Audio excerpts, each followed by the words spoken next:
우리가 함께 읽은 이 본문 말씀을 보면은 중요한 장면이 등장합니다. 어떤 장면이 등장하냐면 하나님께서 이제 임재해 주시는 장면입니다.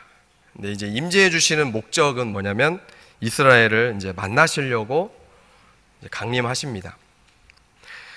성경을 보면 하나님께서 항상 인간을 만날 때 쓰시는 방식이 바로 이와 같습니다.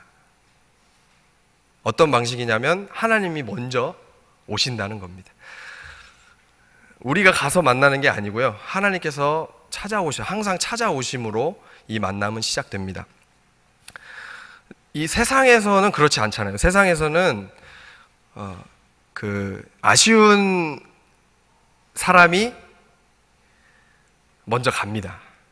필요가 있는, 그러니까 내가 이제 뭐가 필요하다 이렇게 아쉬운 사람이 그 사람한테 이제 가서 만남이 이제 이루어지잖아요. 때로는 만나주지 않을 때도 있지만, 그런데 하나님께서 이제 우리를 만나주시는 방식은 오히려 반대입니다. 그러니까 역설이 담겨 있는데, 아쉬운 쪽은 우리잖아요. 하나님은 아쉽지 않으십니다. 하나님 뭐가 아쉬우시겠습니까? 하나님께서 뭐가 부족하시고 하나님께서 뭐가 더 필요하시겠습니까? 우리에게 뭐를 또 더 요구하시겠습니까? 이 온 우주 만물이 다 하나님의 것인데, 근데 아쉬운 거는 우리인데, 세상의 방식으로 따지면 우리가 가서 막 만나달라고 해야 되는데 하나님께서 오신다는 겁니다. 이게 성경 통틀어서 하나님께서 우리를 만나주시는 방식입니다. 하나님은 아쉬우신 것이 없음에도 우리에게 찾아오셔서 친히 강림하셔서 친히 내려오셔서 우리를 만나주신다는 것이죠. 그러니까 이것을 생각해 보면은 하나님과 우리와의 만남 자체가 바로 은혜다라는 것을 알 수 있습니다. 왜냐하면 그 광대하신 하나님께서 이 온 우주 만물을 창조하신 그 위대하신 하나님께서 정말 이 작디 작은 나 하나를 만나시려고 친히 임재해 주신다는 것, 그게 얼마나 은혜입니까? 그러니까 이 만남 자체가 바로 은혜다라는 것을 우리는 생각해 볼 수 있습니다. 이 은혜가 지금 본문에 이스라엘에게 임하고 있습니다. 하나님께서 아쉬우신 것이 없으심에도 이스라엘을 너무나 사랑하셔서 또 친히 내려오셔서 강림하셔서 지금 또 임재해 주셔가지고 만남이 이루어지고 있습니다. 그런데 이 만남을 이제 유심히 보면은 주목해야 할 두 가지 특징이 발견됩니다. 먼저 첫 번째 특징은 18절에 나옵니다. 18절을 보시면은 하나님께서 임재하실 때 나타나는 네 가지 현상이 있습니다. 그게 무엇이냐면 우레, 번개, 나팔소리, 산의 연기, 이렇게 네 가지 현상이 나타납니다. 그런데 여기에서 우리가 특이한 좀 표현을 하나 좀 생각해 볼 수가 있습니다. 이게 어떤 표현이냐면, 여러분 우레하고 네 가지 현상 중에 우레하고 나팔소리는 듣는 겁니까? 보는 겁니까? 듣는 겁니다. 이것은 시각적 요소가 아니고 청각적 요소입니다. 그러니까 눈을 감고도 우레가 들리고요, 또 나팔소리가 들린다는 것이죠. 자, 그런데 18절을 잘 보시면은 이 네 가지 현상을 다 함께 통틀어서 이스라엘 백성들이 뭐라고 했냐면 다 보았다라고 표현한다는 게 특이한 겁니다. 그러니까 우레하고 나팔소리는 듣는 것인데 이 네 가지 현상을 다 이렇게 싸잡아서 봤다라고 표현하는 것이 특이하다는 겁니다. 그냥 이제 이렇게 읽고 지나가면은 그냥 이렇게 이게 중요한 부분인가 생각될 수도 있는 부분이지만, 우리가 성경을 읽을 때 이제 이런 조금 깊게 생각하고 했을 때 특이한 표현이다라고 이렇게 생각되는 것은 항상 멈춰서 다시 한번 생각해보고 묵상해보고 또 이제 연구를 해봐야 됩니다. 그 부분이 바로 이 부분인데요.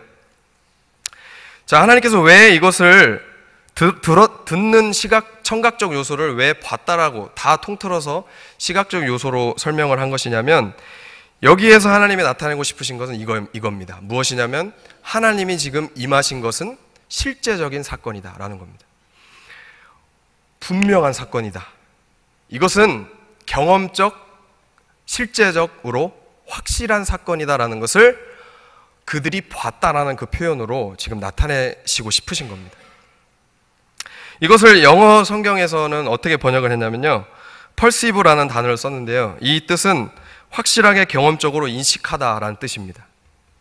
그러니까 내가 뭔가를 인식을 했는데 경험적으로, 실제적으로 확실하게 나에게 다가온 사건이다라는 것이죠.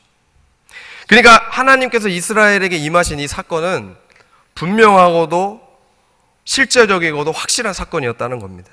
이것을 지금 강조하고 싶으셔서 봤다라고 이렇게 표현하신 겁니다. 하나님께서 우리에게 임하시는 사건은 실제적인 사건입니다. 분명한, 확실한, 우리가 체험적으로 경험할 수 있는 사건입니다. 하나님이 우리를 만나시려고 오시는 이 사건이 실제적이고 확실하고 경험적이고 분명한 사건이다라는 것을 우리는 분명히 먼저 전제를 하고 이것을 첫 번째 특징으로 살펴보고 가야 합니다. 이것이 그만큼 중요합니다. 왜냐하면 자유주의 신학자들은 그렇게 보지 않기 때문이에요. 그러니까 인간의 이성을 이제 중요하게 앞세우는, 그러니까 인간의 이성을 성경의 권위보다 더 위에 세우는 자유주의 신학자들은 성경을 해석할 때 인간의 이성으로 이해할 수 없는 그런 사건이라든지 초자연적인 장면이 나오면 어떻게 해석하냐면 이것은 지어낸 이야기다, 이렇게 보거든요. 이거는 후대에 사람들이 허구로 소설처럼 지어낸 이야기다. 예를 들면 이런 거죠. 예수님이 무리를 걸어가시거나 예수님께서 뭐 이렇게 막 이동하시거나 초자연적으로 이런 사건들을 지어낸 이야기다라고 이렇게 해석을 합니다. 역시 하나님께서 임재하셔서 현현하셔서 만나주시는 이 초월적인, 이 초자연적인 이 사건을 그 자유주의 신학자들은 어떻게 해석하냐면 이것은 지어낸 이야기다, 허구다. 그리고 또 어떻게 보냐면요, 상징과 비유로 보기도 합니다. 그래서 이것은 실제적으로 일어난 사건이 아니고 상징에 불과하고 비유에 불과하다. 교훈을 주기 위한, 읽는 자들로 하여금 교훈을 주기 위한 상징과 비유에 불과하다라고 보는 것이 자유주의 신학자들의 주장입니다. 그러나 하나님은 이에 맞서서 오늘 본문의 18절에 봤다라고 분명히 말씀하시므로 어떻게 이 사건을 말씀하시냐면 이 사건은 허구도 아니요, 이 사건은 상징도 아니요, 비유도 아니라는 겁니다. 이 사건은 무엇입니까? 실제입니다. 실제. 이스라엘 백성들이 경험적으로 부딪혔던 실제라는 거예요. 하나님께서 임재해 주신 실제적인 사건, 인간을 만나주시는 실제적인 사건이라는 겁니다. 우리는 이것을 확실히 하고 가야 됩니다. 이것이 흔들리면 그 이후에 보는 어떤 은혜로운 의미라 하더라도 다 이게 허구에 불과하기 때문이에요. 이 사건 자체가 실제가 아닌데 거기에 담겨있는 어떤 깊은 의미를 끄집어낸다 해도 그것이 실제이겠습니까? 다 허구죠.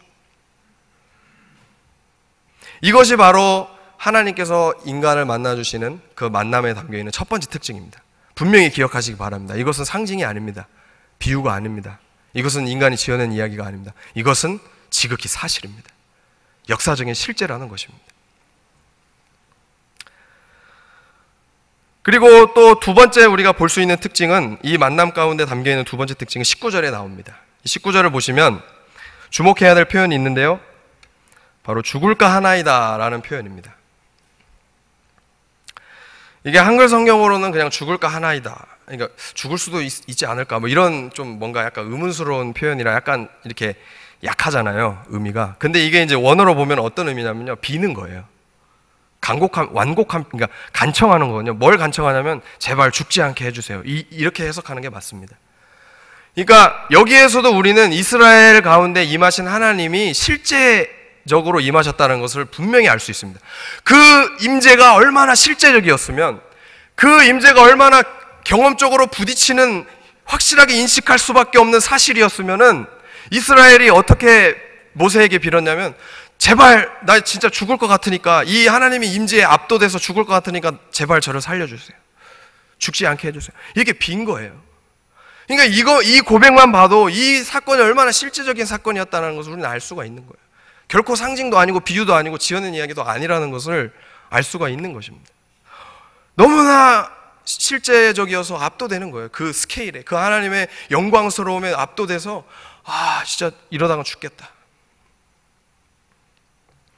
우리는 여기에서 중요한 사실을 하나 생각해 볼 수가 있습니다. 그게 무엇이냐면, 하나님을 만나면 모든 인간들이 보이는 반응이 어떠하느냐라는 겁니다. 여러분, 하나님을 만나시면 어떠실 것 같으세요? 우리가 간혹 그런 상상 해보잖아요. 여러분, 그런 상상 안 해보셨어요? 아, 하나님 만나면 어떨까? 저는 이제 종종 이렇게 힘들 때, 이렇게 너무나 힘겹고 믿음 생활을 이렇게 너무나 지칠 때, 아, 하나님을 만나면 과연 얼마나 좋을까? 이렇게 상상해 봅니다. 물론 이제 그것이 너무나 이제 그 차원이 높은 것이어서 상상을 할 수 없겠지만 상상을 해볼 수 있잖아요. 아, 하나님 만나면 어떤 느낌이 들까? 얼마나 황홀할까? 얼마나 좋을까? 이런 상상 조금 해보셨죠? 좀 해보셨다고 좀 표정 좀 지어주면 좋겠는데. 이게 이런 상상들을 이렇게 좀 해보게 됩니다. 그런데 여러분, 하나님을 만나면 이게 막 황홀하고 좋을까요? 사사기 13장 22절을 보면은 그 지난 시간에인가 우리 금성 목사님 설교 때 한번 이렇게 언급해 주신 것 같은데, 그 삼손의 잉태 수태고지를 이렇게 할 때 삼손의 아버지에게 여호와의 사자가 찾아옵니다. 기묘자라는 이름이잖아요. 그 찾아왔을 때 이제 나실인 삼손에 대한 이제 그 예언을 하고 이렇게 합니다. 근데 그 사자를 만난 삼손의 아버지 반응이 어떻습니까? 막 좋아합니까? 아닙니다. 아내하고 얘기할 때 어떻게 합니까? 이제 우리가 이제 주님을 만났으니까 이제 죽지 않을까 두려워합니다. 이제 죽겠구나. 그리고 이사야 6장을 보면은 이사야도 하나님께 소명을 받을 때 똑같습니다. 누가 나를 위하여 갈고 이렇게 하실 때 제가 여기 있습니다. 나를 보내소서 이렇게 하잖아요. 그리고 나서 그 소명을 이제 전해주는 그 하나님을 여호와의 사자의 그 임재를 충만하게 경험한 이사야가 뭐라고 얘기하냐면 화로다 나여 망하게 되었도다 이렇게 고백합니다. 왜 내가 화입니까? 왜 망하게 됐습니까? 이제 주님을 뵀으니까 나는 이제 죽겠구나 라는 그 공포에 휩싸인 겁니다. 그래서 천사가 이제 제단에 핀 그 숯불을 딱 들고 이사야를 이제 정결케 하죠. 여러분, 성경에 나오는 하나님을 만난 사람들의 반응은 막 좋아하지 않습니다. 공통적으로 어떤 반응을 보이냐면 죽음의 공포에 휩싸입니다. 이것은 하나님께서, 죄송한 말씀이지만 좀 이런 표현을 해도 되는지 모르겠어요. 자, 좀 이해를 해주세요. 좀 이해를 칠게. 깡패처럼 막 위협하시면서 이렇게 오셔서 그런 것이 아니에요. 내가 너희에게 임할 테니까 이제 두려워해. 두려워 안 하면 큰일 난다. 이렇게 해서 두려워하는 게 아니에요. 두려워하라고 알려주지 않으셨음에도 두려워하는 거예요.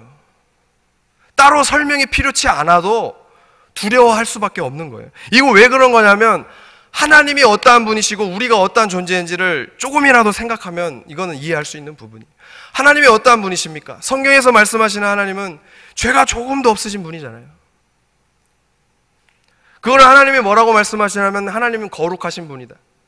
우리가 그 거룩이라는 말을 인간의 말로 이해할 수는 없겠지만 조금이라도 이해하기 편하게 설명해 보면 0.00001%도 죄가 없으신 분, 아주 조금도 죄가 없으신 거룩하신 분이 우리 하나님이잖아요. 근데 그에 반면에 우리는 어떠한 존재입니까? 우리는 죄가 조금도 없었으면 좋겠는데, 아니 조금밖에 만 있으면 참 좋을 텐데 죄가 투성이잖아요, 우리는. 그래서 제가 죄를 짓고 할 때 하나님께 뭐라고 고백하냐면 저는 진짜 벌레만도 못합니다. 심할 때는 어떻게 하냐면 저는 쓰레기입니다. 죄악 투성이잖아요. 죄악 투성이인 죄인인 그 실존을 가지고 있는 우리가 죄가 조금도 없으신 완벽하게 거룩하신 하나님 앞에 딱 직면하게 되면 누가 알려주지도 않았는데 나타나는 현상이 바로 죽을 것 같은 공포에 휩싸인다는 거예요. 이것이 왜 그런 거냐면 하나님께서 담아놓으신 영적 원리가 그렇기 때문이에요. 거룩이라는 속성은 죄와 조금도 같이 할 수가 없어요. 완벽하게 거룩하신 하나님과 죄악투성인 죄인이 실존이 서로 부딪히게 되면 어떤 현상이 나타나야 되냐면 둘 중에 하나는 사라져야 합니다. 왜냐하면 이것은 거룩이 죄와 함께 공존할 수 없는 그 원리를 하나님께서 만들어 주셨기 때문이에요. 그러면 누가 사라지는 게 맞습니까? 하나님은 사라지실 수 없는 분이잖아요. 그래서 죄인들이 자신의 실존이 사라질 것 같은 공포에 휩싸이는 거예요. 누가 알려주지도, 이런 어떤 영적 원리를 설명해 주지도 않는데 자연스럽게 자기 스스로가 그런 압도, 그런 공포감에 휩싸이는 겁니다. 이것이 완벽하게 거룩하신 하나님 앞에 선 죄인의 한계, 현실입니다. 모든 죄인은 이 현실에서 피할 수가 없어요. 그런데 제가 이거를 장황하게 설명드린 이유는 이제부터가 중요하기 때문입니다. 자, 그런데 지금 이 순간 우리가 경험하고 있는 게 무엇입니까? 지금 이 자리는 어떤 자리입니까? 누가 함께 해주시는 자리입니까? 하나님께서 함께 해주신 자리라는 거예요. 지금 우리는 무엇을 드리고 있냐면 예배를 드리고 있잖아요. 예배라는 것은 여러 말로 정의될 수 있지만 하나님과 우리의 만남이잖아요. 이곳에 우리만 있는 게 아니고 하나님께서 충만히 임재하여 주십니다. 여러분 믿으십니까? 그리고 우리는 그 하나님과 사랑의 교통을 나누면서 지금 교제를 하고 있어요. 예배라는 것은 그냥 앉아있는 게 아니고 하나님과 적극적으로 교제하는 거잖아요. 하나님께서 적극적으로 하나님의 뜻과 마음을 우리에게 알려주시고 우리는 적극적으로 그 하나님의 마음과 뜻을 받아서 반응을 보이는 이 시간이 바로 예배인데, 이 하나님의 영광스러운 임재의 충만함 속에 예배를 드리고 있는 우리는, 여러분 죽을 것 같으세요? 아니시죠? 혹 우리가 지금 이 예배를 드리고 예배 끝나고 나가면 죽나요? 아니죠. 하나님의 충만한 영광에 거하고 있는데 우리가 죽지 않아요. 죽을 것 같은 공포도 느끼질 않아요. 이게 바로 기적이라는 겁니다. 이 자체가. 사실 여러분, 조금만 더 생각해 보면 기적은 멀리 있지를 않아요. 다른 데 있지를 않다는 겁니다. 안진뱅이가 일어나고 소경이 눈을 뜨는 것만이 기적이 아닙니다.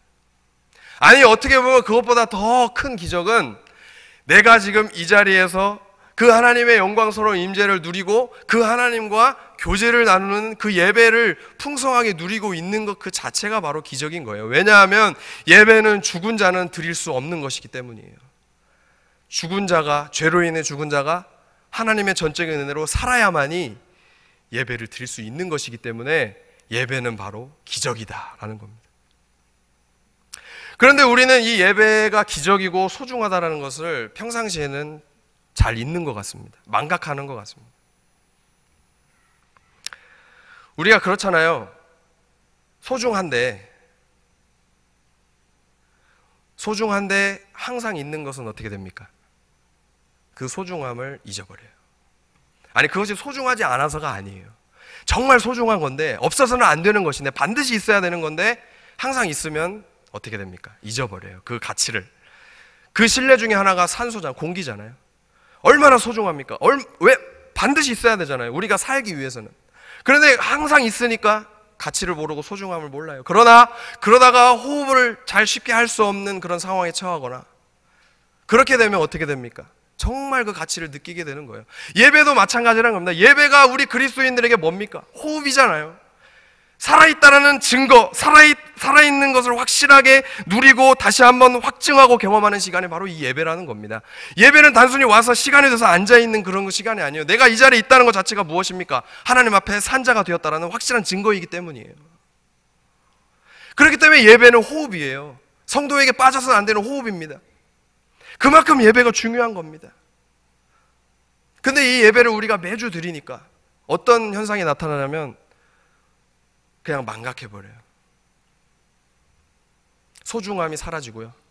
예배의 가치, 하나님께서 담아놓으신 가치와 그 보배로운 그 은혜가 다 망각되어 잊혀지는 겁니다. 그래서 때로는 매너리즘에, 때로는 습관처럼 아무런 감흥 없이, 감격 없이, 감사 없이 이 예배에 옵니다.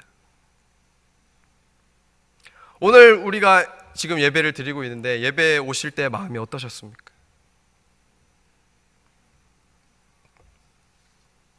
우리가 이렇게 하나님의 영광스러운 임재를 경험하면서도 죽는 것 같은 공포도 안 느끼고 오히려 내가 살아있다는 것을 확인하게 되고, 아니 오히려 살아서 나가고요.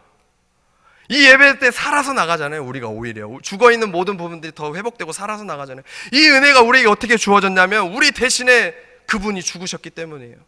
히브리서 10장 19절에 이렇게 말씀하세요. 그러므로 형제들아 우리가 예수의 피를 힘입어 성소에 들어갈 담력을 얻었다. 왜 우리가 거룩하신 하나님 앞에 이렇게 공포도 느끼지 않고 담대함으로 서서, 아니 오히려 살아있음을 누리면서 나갑니까? 예배를 드리고 또 마치고 나갑니까? 그것은 예수님께서 우리 대신에 죽어주셨기 때문에, 피를 흘려주셨기 때문입니다. 그 은혜 때문에 우리가 이 기적을 누리고 있는 거예요, 사실 여러분. 그래서 우리가 예배를 드릴 때마다 이 감격이 우리에게 회복됐으면 좋겠어요. 그래서 그래서 예배 10분 전에 오시라는 이유가 무엇이냐면요, 미리 일찍 오셔서 기도함으로 준비하실 때 이 감격을 다시 한번 떠올리는 거예요. 의식적으로라도, 거룩한 습관적으로라도, 하나님 제가 어떻게 이 자리에 와 있습니까? 제가 지금 와 있는 이 자리가 과연 어떠한 자리입니까? 도대체 어떠한 가치가 담겨있고 어떠한 은혜를 통해 나에게 주신 정말 이 귀중한 것입니까? 이것을 우리가 예배 10분 전에 와서 기도하면서 하나님 앞에, 그 은혜를 주신 하나님 앞에 계속 그걸 묵상하면서 의식적으로라도 그 예배의 소중함과 가치를 계속 상기하고 떠올리는 겁니다. 그런데 이것이 되지 않고 예배 시간에 늦게 오면 어떻게 이 소중함과 감격을 다시 한번 상기하고 하나님 앞에 떠올릴 수가 있겠어요? 그럴 수가 없어요. 여러분, 예수님께서 준비해 주셨어요. 그것은 맞습니다. 우리가 예배를 드릴 수 있도록 모든 예배 전의 준비는 예수님께서 다 해주셨어요. 여러분, 우리가 20장을 읽었지만 출애굽기 19장 전장을 보면 하나님께서 내가 이제 임재할 거니까 이스라엘아 너희는 이렇게 준비하라라고 다 말씀하세요. 근데 사실 우리는 그렇게 이스라엘 백성들처럼 준비할 필요가 없잖아요. 그렇게 준비를 하지 않아도 우리는 죽지 않잖아요. 아니 오히려 좀 죄송한 말씀이지만 예배를 잘 준비하지 못하고 와도 우리는 어떻게 보면 하나님께서 긍휼히 여기셔서 은혜를 주신다는 겁니다.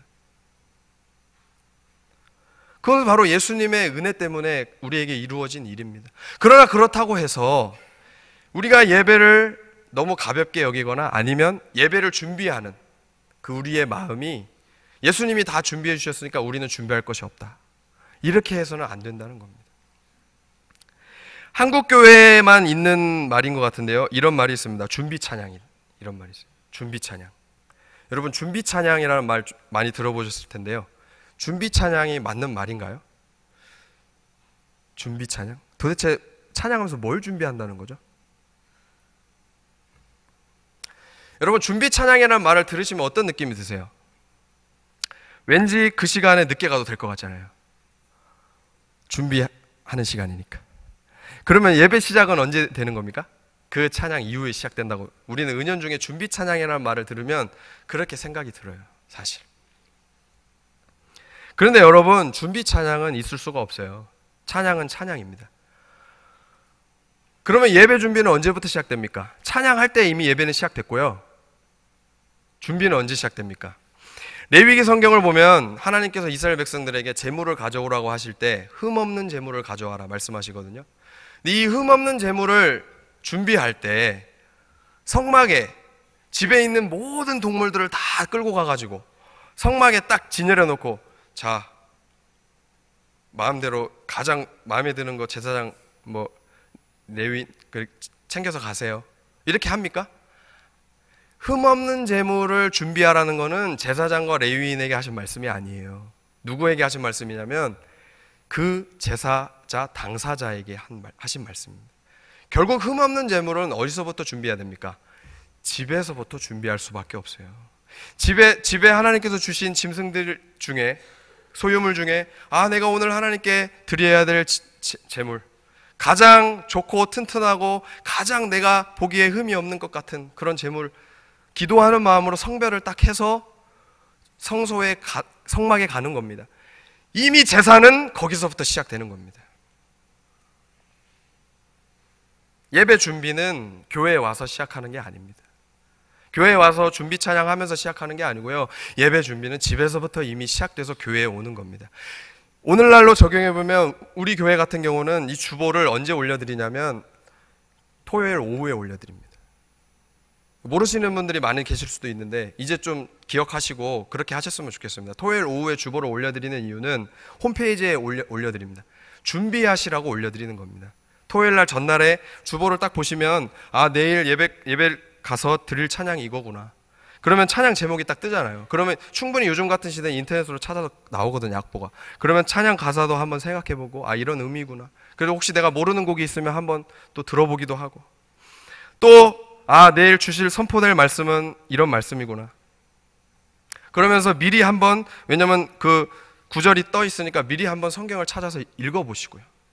뭐 학교 갈 때만 예습하는 게 아니고요. 예배를 준비할 때 미리 읽어보는 거예요. 아, 내일 주실 말씀은 이런 말씀이구나 하면서 내 개인적으로 한번 묵상해 보고요. 또 주보를 보면 예배를 섬기는 섬김이들이 딱 이름이 나와요. 그러면 그분들을 위해서 또 중보하는 마음으로 내가 있는 처소에서 잠깐이지만 내일 말씀 전하시고 내일 대표기도 하시고 내일 여러 가지로 헌금위원으로 뭐 이렇게 섬기시는 분들에게 축복하셔서 정말 하나님의 은혜로 잘 섬기게 해달라고 중보하는 마음으로 또 기도하고요. 또 내일 주실 은혜를 사모하면서 내 스스로가 하나님 앞에 예배자로 준비되기를 간절히 바라는 마음으로 그렇게 기도하시라고 토요일에 주보를 올려드리는 겁니다. 그리고 헌금도 마찬가지입니다. 헌금도, 저 헌금 봉투가 저기에 항상 일주일 내내 비치되어 있는 것은 미리 좀 몇 장씩 집에 챙겨 가셔가지고 집에서부터 한 주 동안 사시면서 감사한 건 제목들을 좀 적어보시면서 기도하는 마음으로 아, 이번 주에 우리는 항상 그렇잖아요. 아무런 생각하지 않다가 물론 토요일 전날에 하는 것도 참 좋지만은 이제 부랴부랴 교회 가라고 할 때 감사한 거 뭐 할까 오늘은 감사한 거 합시다.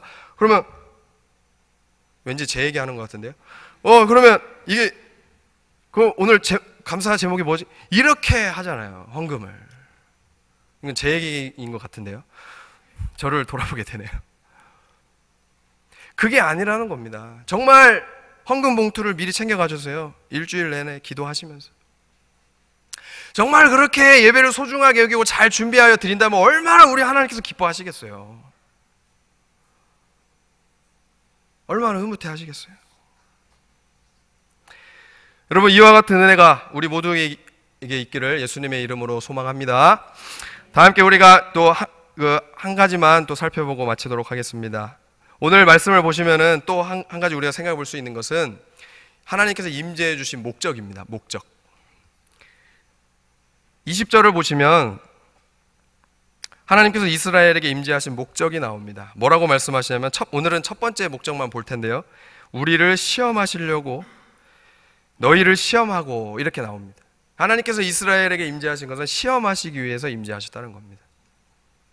사실 이것도 좀 당혹스럽습니다. 왜냐하면 시험이라는 말은 좀 부담스럽잖아요. 근데 왜 하나님께서 굳이 오셔가지고, 여러분 좀 이 부분을 보면 좀 그런 생각 안 드세요? 아니, 왜 굳이 오셔가지고 다른 것도 좋은 거 많은데 왜 나를 시험하시는가, 이런 당혹스러운 또 부분이거든요. 여기서 우리는 한 가지를 생각해 볼 수 있는데 무엇이냐면, 우리가 하나님을 만나고 싶어하는 목적과 하나님께서 우리를 만나시는 목적이 다르다는 겁니다. 다를 때가 많아요. 그래서 그것이 다르기 때문에 우리가 어떻게 느끼냐면요, 하나님께서 우리를 분명히 만나 주셨어요. 아까 첫 번째 특징에서 보듯이 하나님이 우리를 만나 주신 것은 실제적이고 분명한 건데, 우리가 하나님을 만나고 싶어하는 이유가 맞지 않으니까 때로는 어떻게 생각하냐면 하나님이 나를 찾아오시지 않았다, 만나주지 않으셨다, 이렇게 생각합니다. 그러나 만나주신 거예요. 그 하나님의 목적을 우리가 헤아려 보면, 자, 오늘 본문에서 시험하시기 위해서 임재하셨다라고 합니다. 여기서 말하는 이 시험이라는 말은 이런 의미입니다. 원어로 보면 나에게 오셔서 나에게 뭔가를 시도해서 내 믿음을 정결하게 깨끗하게 불순물을 제거하시고 입증하셔서 바로 세우시겠다라는 뜻입니다. 그래서 이 시험하다는 말은 재련하다라는 말입니다. 그러니까 불순물을 제거한다는 거예요. 정금이 제대로 된 금이 되기 위해서는 뜨거운 용광로를 지나는 그 과정을 꼭 거쳐야 합니다. 마찬가지로 그런 재련의 과정이 이 시험하다는 뜻이에요. 하나님께서 우리에게 임하시는 것은 우리를 그러한 과정을 거치게 하시려고 하는 겁니다. 결국 그러한 과정을 거치셔서 우리의 믿음을 정결케 하시고 바로 세우시기 위해서 우리에게 찾아오셔서 만나주실 때가 있다는 겁니다. 근데 그 목적과 우리의 원함이 맞지가 않아서 우리는 그렇게 찾아오시는 하나님을 제대로 인식하지 못하고 못 만났다고 생각하는 거예요. 근데 하나님께서 그렇게 하실 때 쓰시는 도구가 있는데요. 그게 뭐냐면 바로 고난이에요. 고난. 뜨거운 용광로를 지나가는 것 같은 고난이라는 단골 도구를 쓰세요. 우리의 믿음을 재련하실 때. 금소원 목사님이 몇 주 동안 고난에 관련된 그런 말씀들을 해주셨는데 오늘 본문에도 바로 그런 의미입니다. 이 시험하다라는 의미는 바로 우리의 믿음을 재련하시는 고난이라는 것을 통해 우리에게 임재하신다는 겁니다. 마가복음 6장을 보면 이런 장면이 나옵니다. 예수님께서 오병이어 기적을 베푸시고 사람들이 막 예수님을 추앙합니다. 막 떠받듭니다. 이게 잘못된 떠받듦이죠. 예수님은 그것에 취하지 않으셨어요. 그래서 제자들을 빨리 배를 타고 보내십니다. 배를 태워서 건너편으로 가게 하시고 본인은 홀로 기도하러 가십니다. 근데 기도를 막 하고 계시는데 뭐가 보이냐면 제자들이 풍랑을 만나서 힘겨워하는 것이 보이는 겁니다. 예수님은 보실 수 있잖아요. 그래서 기도하시다가 말고 어떻게 가십니까? 뺑 둘러서 가시는 것도 아니에요. 물 위를 직통으로 물 위를 걸어가십니다. 그래서 제자들이 타고 있던 배 곁으로 가십니다. 그런데 이 장면을 보면 이상한 대목이 등장합니다. 마태복음 6장 48절을 우리가 함께 좀 찾아볼까요? 마가복음입니다. 마가복음 6장 48절입니다.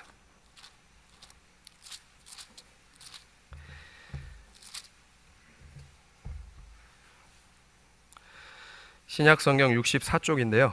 마가복음 6장 48절입니다.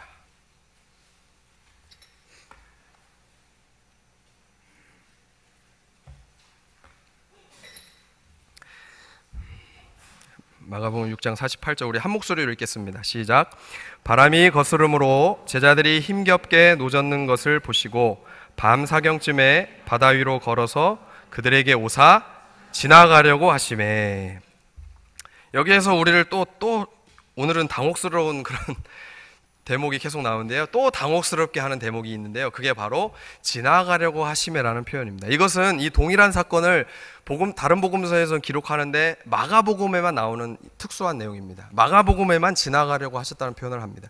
영어로 패스 어웨이인데요. 말 그대로 그냥 지나가시는 겁니다. 옆에 배가 있는데 그냥 지나가시려고 했다는 겁니다. 여러분, 예수님이 기도하시다가 제자들이 힘겨워하는 걸 보셨잖아요. 그래서 얼마나 급하셨으면 무리를 걸어서 오셨겠어요. 그러면 자연스럽게 나와야 될 모습이 어떤 모습이냐면요. 배에 오르시든지 야 가만히 있어. 좀 조용히 해봐라 하면서 배에 올라가지고 풍랑을 명해서 풍랑아 바다야 잠잠하라 이렇게 하셔가지고 빨리 잠잠게 해주셔야 되잖아요. 그런데 방금 읽은 이 마가복음에는 분명히 기록합니다. 지나가려고 하셨다. 뭔가 의도가 있는 겁니다. 예수님이 구해주기 싫으셔서가 아니에요. 뭔가 의도가 사인입니다. 사인. 이것은 다분히 사인으로 보여주시는 건데 제자들이 볼 수 있도록 그 옆을 딱 지나가시는 거예요. 자, 왜 예수님께서 그러셨냐면 우리가 지금 펼쳐져 있는 마가복음 6장 48절을 다시 보면 그 이유가 나옵니다. 바람이 거스름으로 제자들이 힘겹게 노젓는 것을 보시고. 풍랑을 만났을 때 제자들이 했던 반응이 뭐냐면요, 바로 힘겹게 노를 저었다는 겁니다. 결국 자신들의 손에 쥔 거는 노밖에 없었어요. 노를 가지고 그 풍랑을 어떻게 한번 극복해 보려고 힘겹게 노를 젓고 있었어요. 이 대목에서는 예수님을 바라봤거나 의지했거나 찾았거나 부르짖었다라는 기록 내용이 한 군데도 나와 있지 않습니다. 제자들이 풍랑 앞에서 했던 거는 힘겹게 노를 저었던 겁니다. 누구를 잊은 겁니까? 예수님을 잊어버린 거예요. 풍랑이 너무 크니까. 자, 이러한 제자들의 믿음의 상태를 48절 밑으로 가면 52절 나오는데요. 뭐라고 마가는 기록하고 있냐면, 이는 그들이 그 떡 떼시던 일을 깨닫지 못하고 도리어 그 마음이 어떻게 됐습니까? 둔하여졌다라고 기록하고 있어요. 그들의 믿음이 지금 둔하여진 상태가 됐다는 겁니다. 오병이어 기적에서 떡을 떼시면서 내가 생명의 구주 메시아로 이 땅에 왔다는 걸 분명히 보여주셨던 그 예수님, 그 예수님을 봤음에도, 가장 근접한 자리에서 봤음에도 풍랑 앞에 그 예수님을 까마득하게 잊어버리고 있었어요.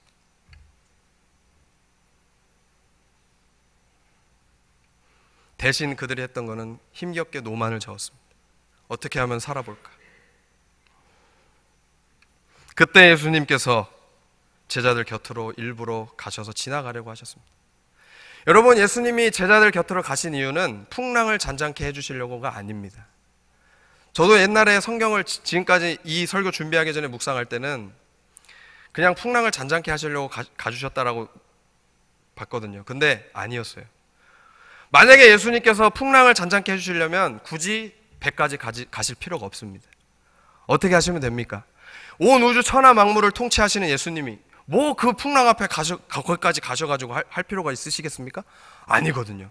기도하시다가 그 풍랑을 보셨을 때 어떻게 하면 됩니까? 기도하시던 그 자리에서 풍랑아 잠잠하라 한마디만 외치시면 모든 문제가 다 해결되는 거예요. 그러나 예수님은 그렇게 하지 않으셨어요. 굳이 기도를 하시다가 중간에 기도도 중단하시고 얼마나 급하셨으면 그 무리를 신비로운 방법으로 기적과 같이 걸어가셔서 그 먼 거리를 걸어가셔서 제자들이 흔들리는 풍랑을 힘겨워하고 있는 배 곁으로 지나가신 거예요. 그 이유는 단 한 가지밖에 없어요. 그 배에 올라타시기 위해서. 48절 다음 절을 보면 예수님이 배에 오르셨다는 기록이 나옵니다. 단 한 가지 이유, 풍랑을 잠잠케 하시기 위함이 아니에요. 배에 올라가시기 위함이었어요. 제자들의 배. 근데 희한한 일이 일어나요. 제자들의 배에 딱 올라가니까 어떻게 됩니까? 풍랑이 잔잔해집니다. 여러분, 하나님께서 우리를 고난으로 밀어 넣으시고 풍랑을 직면하게 하실 때가 있습니다. 원하지 않는 풍랑입니다. 그래서 힘듭니다. 어렵습니다. 이해가 되질 않습니다.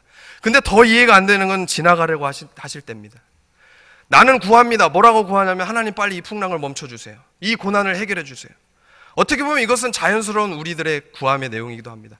우리는 이렇게 구할 수 있습니다. 아버지께 보호해달라고, 빨리 문제를 해결해달라고 구할 수 있습니다. 이것이 잘못된 것이 아닙니다. 그러나 더 중요한 것은 하나님께서 그 풍랑을 직면케 하신 그 목적이 무엇이냐?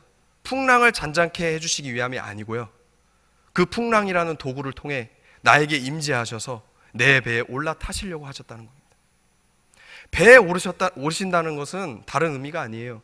나하고 하나가 돼서 나하고 같은 곳을 바라보고 나하고 같은 곳을 항해하는 거잖아요. 한 배를 타면 그 배에서 나가기 전까지는 우리는 하나입니다. 주님께서 내 배에 오르시려고 하신다는 것은 딱 한 가지예요. 나하고 함께 하자. 우리가 때로는 세상에 살 때 내 배에 주님이 아닌 물질과 육신의 정욕과 안목의 정욕과 이성의 자랑, 만몬, 바알과 같은 우상들, 내가 추구하는 욕망들을 배에 잔뜩 싣고 가려고 할 때가 있어요. 그때 하나님께서 쓰시는 방법이 이 풍랑이에요. 풍랑을 일으키셔서 흔들어서, 흔들리면 우리의 실존은 흔들리게 되어 있어요. 그러면 때로 우리의 연약함이 힘겹게 노를 져요. 내 힘으로, 세상의 방법으로 해결해 보려고 합니다. 그러다가 안 되면 어떻게 됩니까? 주님을 찾습니다.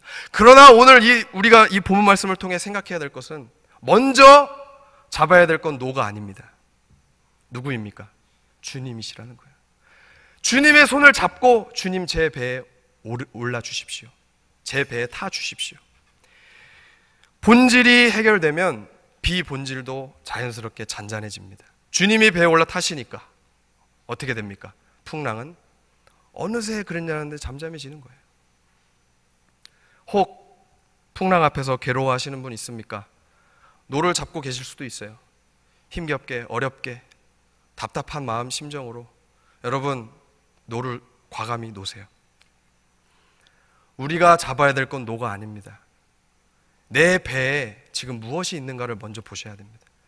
주님이 아닌 혹시 다른 게 있는가? 주님이 타셔야 하는데, 내 배에 주님이 타시면 비록 누추한 배라 할지라도 그 어떠한 유람선보다도 비교할 수 없는 배가 될 텐데, 지금 내 배에는 주님이 아닌 지금 뭐가 타고 있는가? 다른 것이 타고 있다면 주께서 우리에게 일으키시는 건 풍랑입니다. 우리를 너무나 사랑하시기 때문이에요. 왜냐하면 우리와 얼마나 함께하고 싶으시면 풍랑이라도 일으키셔서 우리의 믿음을 바로 세워주시려고 하시겠어요. 그래서 그리스도인들에게 풍랑은, 고난은 저주가 아니라 무엇입니까? 축복이라는 겁니다. 우리가 하나님 앞에 바로 세워지는데 꼭 필요한. 그래서 고난은 포장지입니다. 뭐의 포장지냐면 하나님과의 만남의 포장지예요. 여러분, 혹 고난을 만나시는 분 있습니까? 이제 우리의 바람이 좀 바뀌었으면 좋겠습니다. 어떻게 바뀌었으면 좋겠냐면, 풍랑을 멈춰주세요가 아니고요. 주님, 제 배에 이제 올라타 주십시오. 저에겐 주님밖에 없습니다. 이런 은혜가 우리 모두에게 있기를 예수님의 이름으로 축복합니다.